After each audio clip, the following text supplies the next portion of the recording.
How's it going, everybody? I am Donut. This is my fiance. They're right. Now, I recorded my reaction to Keanu, and then I realized, oh wait, you haven't seen Keanu either. Do you want to do a reaction to Keanu? And then you did. So, I thought he'd already seen Keanu when I did my reaction. So there's two separate reactions. My reaction and his reaction. What do I know about this movie? I mean, I know it features a cat. I really want to watch it for that alone. I remember it coming out very close to the original John Wick. And I don't know if it's supposed to be a John Wick parody or if people were just making comparisons to it or not. I don't know anything about this movie at all, aside from it is by Key and Peele, which I've seen like all the first season of Key and Peele, and then I've seen a lot of sketches from the other seasons, but I haven't seen the whole seasons or anything. I've only seen the whole season of season 1. You can check out whichever one you want to check out. You can check out both. I don't think it's gonna work if you try and sync them both up. You can try, yeah. You can try, but I don't know how well us talking over each other is gonna go. As always, this is of course a Black Lives Matter, All Cops Are Bastards, and trans rights supporting channel, and you better be as well. If you want, I was gonna say if you want to get the full length, but no, the full length is free. The whole movie reaction for both of ours is the full length. It's free. Check it out in the description below, and then come back here for the discussion afterwards.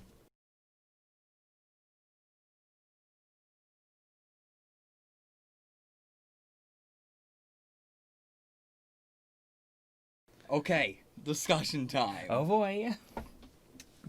Okay, let's start off. First scene, we're in the drug warehouse with Luis Guzman's cousin, and like I immediately going into that, knowing literally zilch about this movie, I was immediately like, okay, I kind of see what we're doing here. They're playing, Key and Peele are playing the villains and the two protagonists. Like just that is kind of what I realized immediately. Okay. The anything else about the movie, still had no idea where the hell we were going for the longest time, but. I didn't even know this was going to be a very, like, traditional stoner movie, because it doesn't really seem like that way based off the beginning, but as we get into it, once they get to the blips, I feel like is when it starts to become, like, a just straight-up stoner movie. Okay. And, yeah, that whole first scene was a really good introduction to the movie with how, like...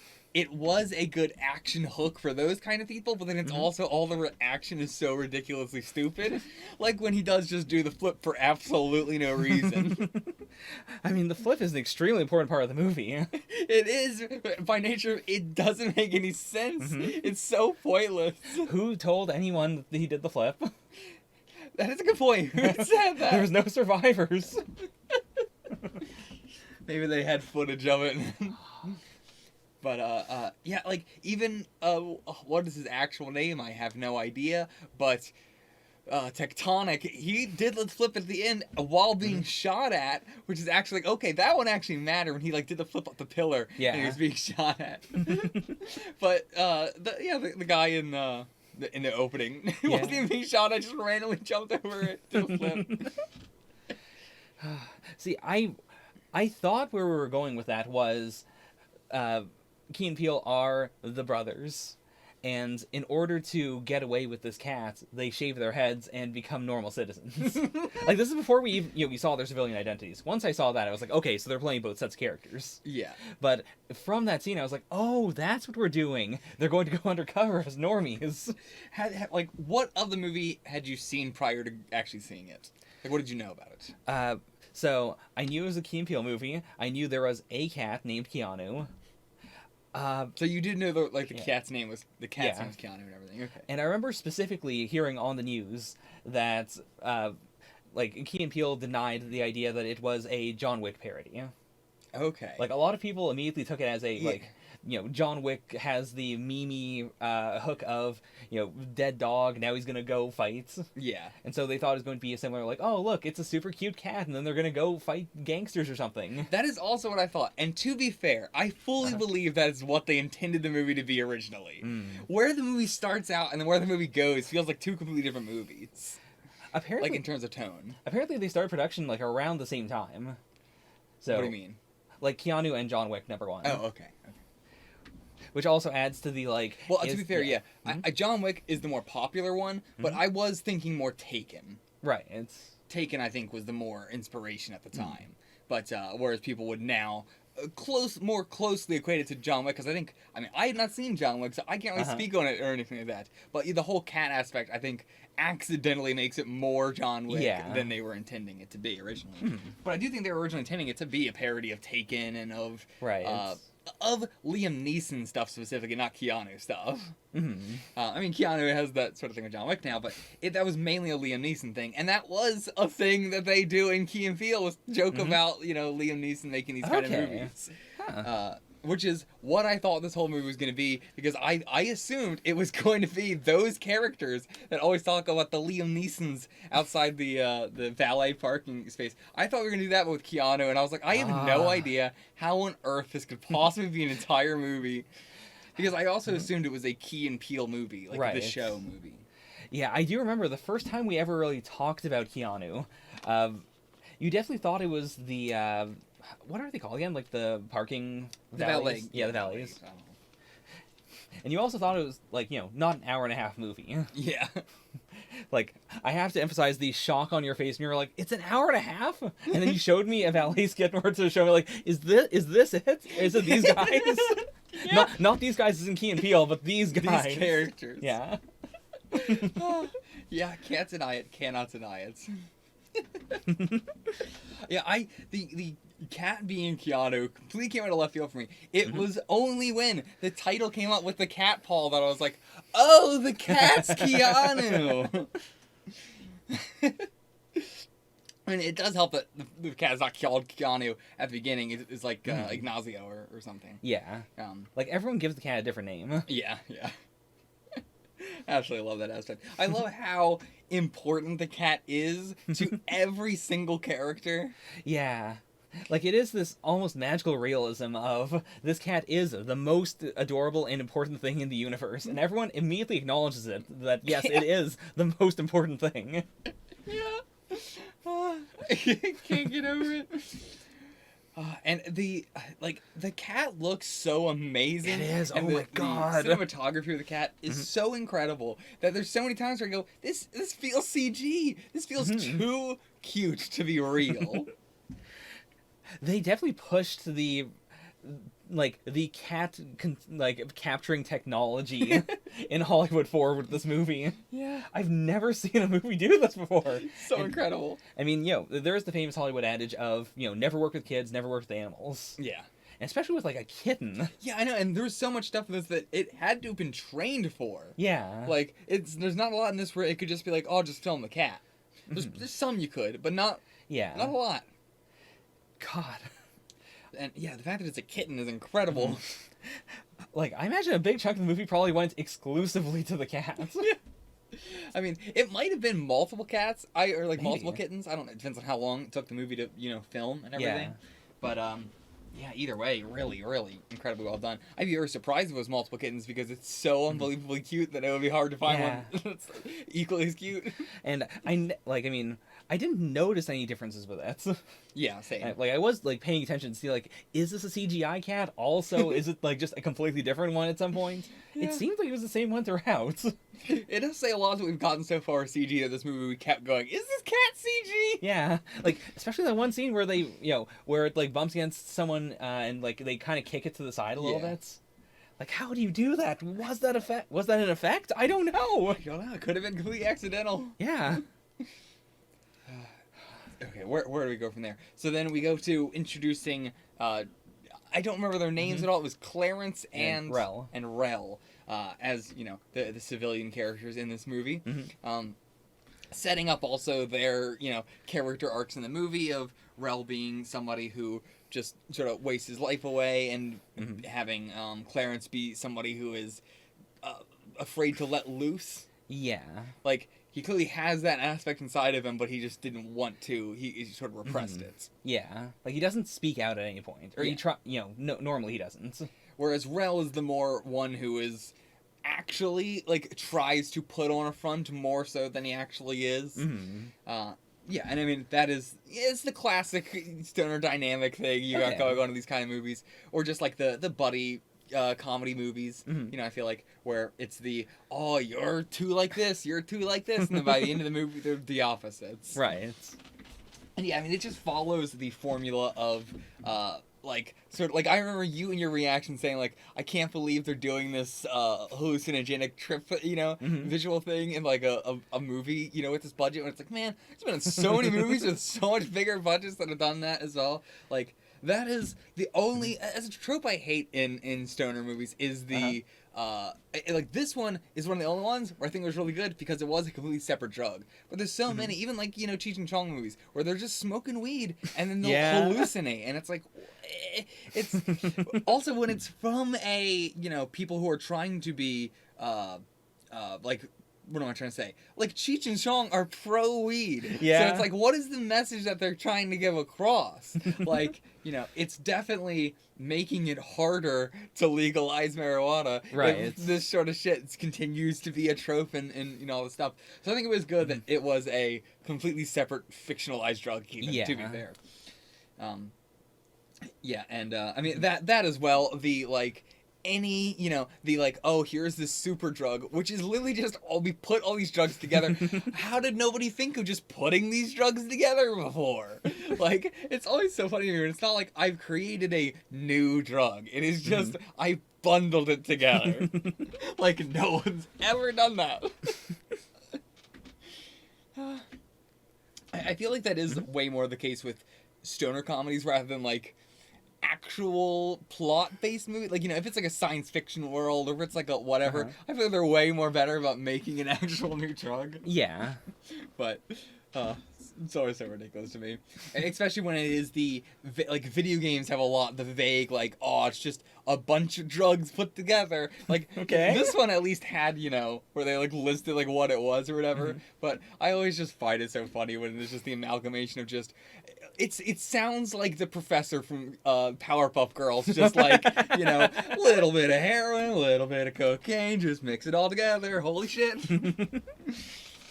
But yeah.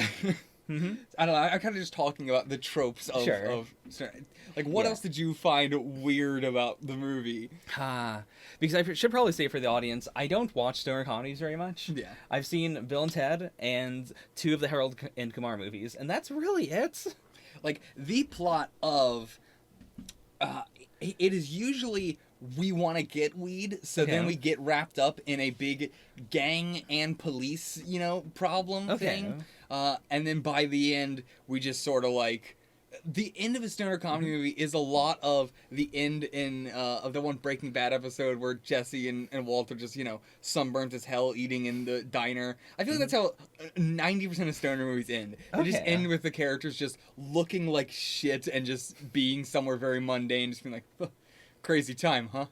So it was actually really insane to me that this one ended with them both being in prison. I've never seen that before, honestly, in a bad way. Not in a bad way that I haven't seen it and that's bad, but in, like, I haven't seen it before, and I'm not saying that's a good thing. Sure. I do feel like the entire ending was a very big, like, no one really does this. Like, most of these screwball comedies have them, you know, the main characters break a bunch of laws, then kind of just gets wrapped up in the end in some way, or, you know, they kind of just, like, you know, aren't there for the big conclusion where people get arrested. So it did feel like this big, hey, this is what it would actually be like.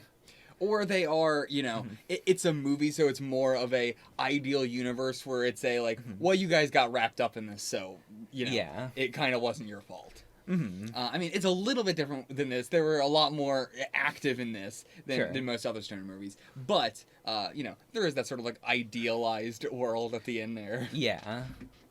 Or, that the aspect of they just weren't around when everything was going down. Right. You know, that aspect as well. But yeah, so it feels, again, such a strange, you know, thing to do, to be like, well, we gotta have him face the consequences at the end.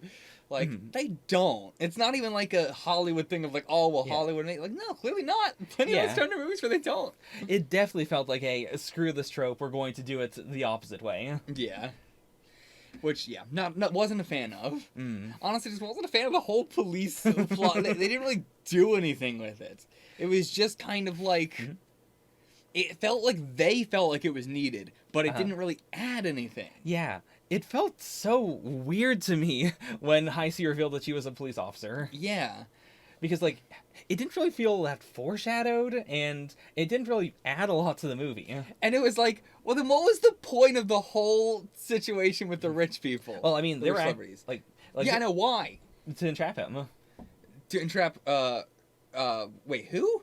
To entrap. I don't remember which one went in. It was Rel? It was Rel, right? Yeah.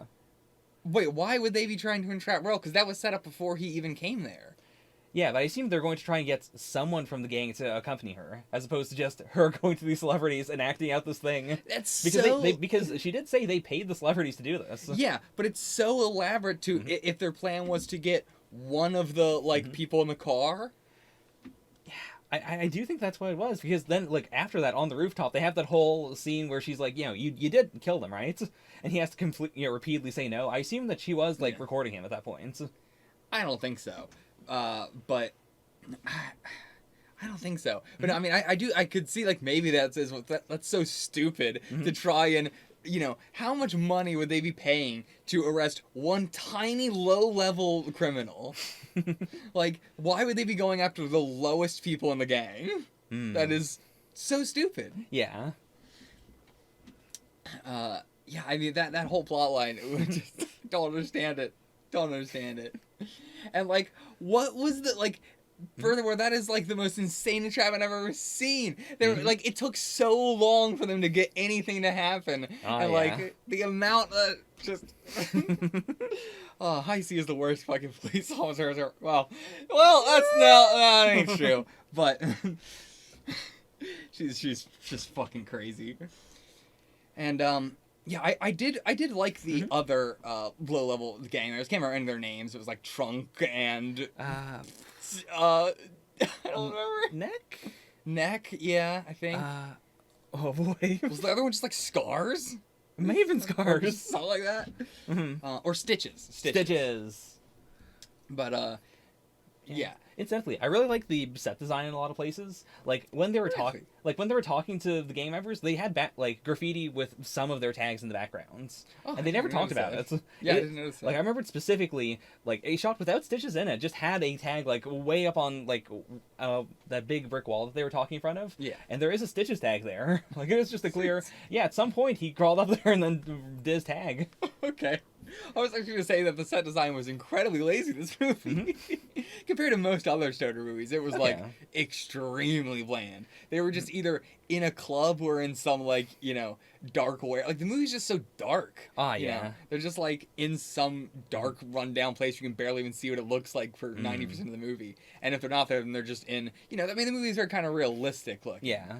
But yeah, it's not super heightened like something like John Wick would be. Yeah. Where it's more of a it's more actiony, and then there's a lot of stuff you're supposed to be looking at. Well, even then, I think the closest stoner movie this has connection to is probably Pineapple Express. Okay. And I mean, even with the whole driving around with the window busted out and crazy shit going on like that with the car.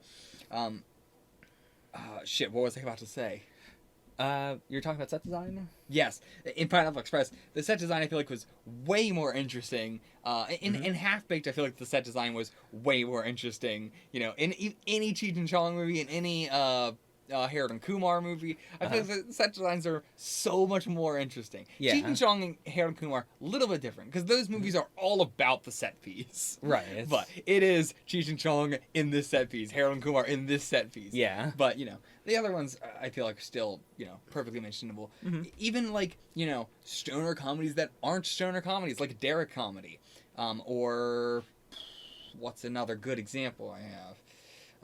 I mean, Bill and Ted also has really good set design as well.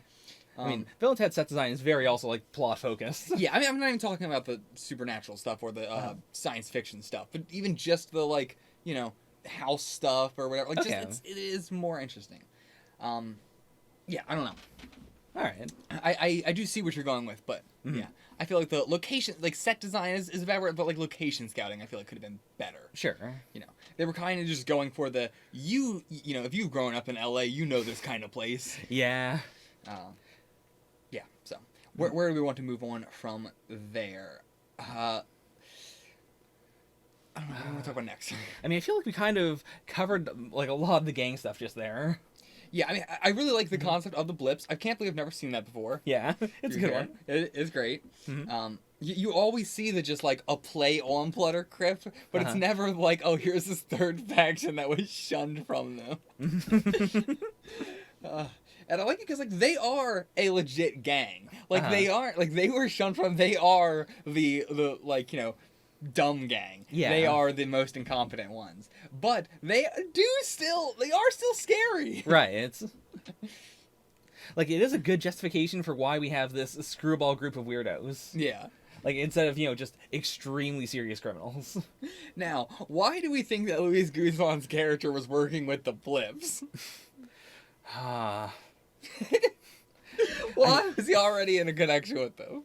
I mean, it might just be that no one wants to touch this crazy new drug. Maybe. Because it was being hyped up as, you know, this crazy new thing that, you know, just touched down. Yeah, that's a good point. So it might have just been like, the actual Bloods and Crips don't want to touch this at all, but the blips are crazy enough that they'll go for it. And so he wants, you know, in on that? Yeah. Maybe. Because, yeah, I was because, like, they go to him because of, like, we know who killed your cousin and all this stuff. But, like, they clearly had to have already had a connection with him. Yeah. It's so weird thinking, like, why him? But yeah, I guess that does make sense. The final shootout was really good. Great, you know, work. I like the callback of like, look, they're working together. Great.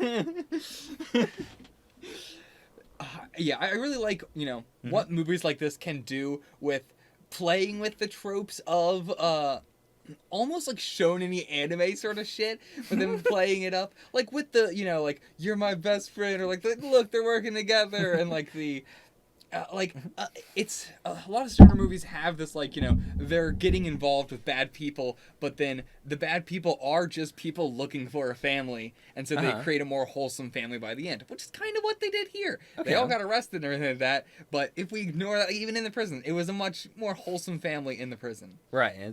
And I feel like that's what a lot of these movies touch on, is like the, you know, it has a little bit of that white savior, you know, aspect in it a lot of times, which is very nice that, you know, we don't have to have that here. Yeah. But, you know, it's sort of like accidental white savior sort of thing. Yeah. Not like they're actively trying, but just the bumbling white idiot accidentally, you know, solves black people's gang problems. But, you know, it has a nice message to it. Sure. You know, that they're just misunderstood. They're just a lot of people in gangs, and it's very true. A lot of people in gangs are just looking for a found family. Yeah, that's all it is. I really like that aspect of this movie. Yeah. I mean, we talked about it at the end of your reaction, but in case they just watched my reaction or something like that, I do want to mention, had no idea at all that was Method Man. No clue. Which, I mean, we both like Method Man. You more than I, but like, yeah. We both like him. We both saw him in Luke Cage very recently. Yeah. It's not even a like, oh, I only recognize his voice. Like, no, I've seen Method Man. Yeah, and I kept talking about how great his like character design in this movie was, and evidently so. His makeup and his character design was so fucking good. I didn't even recognize it was fucking Method Man. Yeah. Like, as soon as he was introduced, I did have a moment of like, oh, okay, no, I don't recognize this guy. I completely just straight up did not recognize him. I thought I did. Like, you can see our reaction. I was like, oh, no, okay, I don't recognize this guy, but he does have a really, really cool character design. Man. I can't believe that. That's insane. I can't believe I recognize George Michaels over recognizing fucking Method Man. Like, that is the lightest thing I've ever done. Yeah, same. Yeah, I'm not sure what else to really talk about in this. There's not a whole lot to cover. Like, is there any other stoner comedy specific things you want to talk about? I mean, was there anything you thought was weird? I mean, not really. It was relatively straightforward, apart from, you know, the big trip scene. Because I remember, I was watching your reaction in the background a lot, and I remember you being so weirded out by so many things, but I can't remember what it was now. Where I was thinking, like, man, he has never seen a stoner comedy before. But, yeah, I guess I don't really have anything else to say, just that, I don't know, I would have preferred the ending to end with, like, Clarence forming his own gang. Okay. I think that would have been a better end, as if, you know, I don't know what they fucking could have done with Rel. I think Rel was just not a good character in the movie. How do you feel about Rel? I guess my main thing is just, like, apart from his drive for Keanu, like, I was really hoping that the end of the movie, I guess, would be that, you know, he still likes Keanu, but through this, he finds some other, like, thing he wants to photograph. Like, I thought this would be more of a, like, you know, he was down in a slump, and now he's going to reignite his passion. No, just goes to prison. Just kind of goes to prison. Also, Keanu will be a kitten forever. Yeah. Keanu, you got that. Really slipped that one at the end. That was such a fantastic joke. Clarence's wife just kind of spent a night with a rapist. Oh, yeah. That did happen. But... He got punched in the face, and then Clarence went to jail, and he's still out there. Yeah. Didn't tie that one up. Nope. That really sums up the fucking ending of the movies. Yeah. You know, moralness. Yeah. I guess that's the thing. I was expecting more of a, like, bombast to the end, but specifically more of a, like, you know, a comedic answer to both of their problems. Yeah. Yeah, I mean, like, I honestly, even if, like, Rel also joined the gang, that like, Clarence's gang, then whatever. But, like, I think that is the best end the movie could have possibly had, would be Clarence forming his own, you know, better gang than the Blips. A more healthy gang. I guess so. Yeah. Yeah, that's really all I have to say. All right. Same. Don't really have to push it. No. I mean, especially with, like, just Rel and I see this movie, we're just so... unbelievably annoying. Like, it felt like I was watching a fucking Marvel movie where I was like, why the fuck do we have to shove this goddamn straight agenda plot into the fucking movie? Like, and to be fair, that's of course the thing for, like, half the fucking stoner comedies out there. About half of them. Okay. Like, Pineapple Express doesn't have that, thank fucking God. But then, like, you know, Half Baked has that, and, you know, did Bill and Ted have that? It's been so goddamn long. I don't remember it. Yeah, I don't think so. But it's always the ones where it's a group, but when it's just two of them, which is what I was hoping we would get with these guys, but then when it opened up to a bigger group is when the problem starts. But usually when it's the ones where it's just two bros and it's way more of, like, Superbad as well. Okay. You know, where it's way more of a, like, the ending is a love your bros. It's okay to tell your bro you love him. It's okay to kiss your bro in the mouth. But yeah, I wish we didn't get... I was really hoping, with the fact that it was, like, the two of them, that we weren't going to get this garbage straight agenda plot, but very immediately we did. Yeah. Gotta shove it down our throats every fucking chance they get. It's so boring. It's so boring. I mean, it is the... We can't sell this without a romance in it. People will leave the movie and scream if there's not a romance here that exists. And we don't do anything with it, but it does exist. I hate it so much. That's it. Yeah. See you guys for the next thing that I do. The movie's not a slot. It's not a thing or anything. We're just doing it whenever. Get the fuck out of here.